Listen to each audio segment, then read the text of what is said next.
Hello everyone, I'm Hillary with Dominion Tea, and today we're going to talk about Mandarin orange pu'er. Why are we talking about this? So here's the fun part when traveling through China, and you don't see a lot of it here stateside. They will actually dry Mandarin oranges, hollow them out, and then stuff them full of tea and allow them to age. And we happen to carry one here in the shop from 2007. So at this point, when we start to film, we're talking 16-year-old HT. So what are they doing and why are they doing this? So Mandarin oranges are always used in Chinese medicine for health. And so a lot of the Mandarin orange tea really is a concept of kind of a health tea to help you with usually a cold. But with the pu'er, you get this beautiful earthiness that comes in it. So this one happens to be a baked pu'er, right? And so that means they've used an oven to kind of kick off the fermentation of the bacteria naturally on the tea leaves. This is going to brew darker, that's why I stuck it in a clear pot. So you can see that here on screen. And what the Mandarin orange does though, is it imparts kind of an orange finish. I jokingly like to call this Chinese Earl Grey. Yes, Mandarin is not bergamot, but you do get a nice kind of orange note on the end with a beautiful, almost black tea.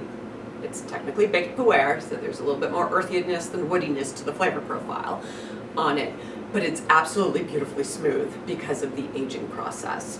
So how do you go about brewing this yourself? So if you were in China, you'd pull out your yixing pot, you drop in the entire Mandarin ball, you'd fill it with boiling water, and you would allow it to steep for about 30 seconds. And you would pour and steep and pour, and you would go on for hours with this tea. You'd pretty much nurse it all day. Each Mandarin stuffed pu'er ball has got roughly 7 to 9 grams, so you're talking enough for 3 cups. It's a lot easier, quite frankly, to drop the entire thing into a larger teapot, allow it to steep for 5 minutes, and then just rebrew. And you're going to rebrew it about 3 to 4 times before you really start to see it fade and the flavor goes. Now, when I talk about dropping it in, you're literally dropping in the entire orange because the rind needs to steep along with the tea.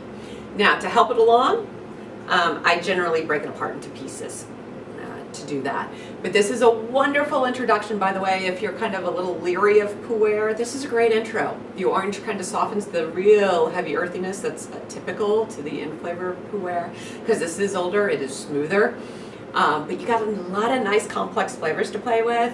So while you're out exploring tea, don't forget to take a look at these guys. They're a lot of fun. Hope you enjoyed learning more about tea with us. Hit the subscribe button so that you can be notified when we add more videos to our channel. And check out the highlighted videos to learn even more about tea.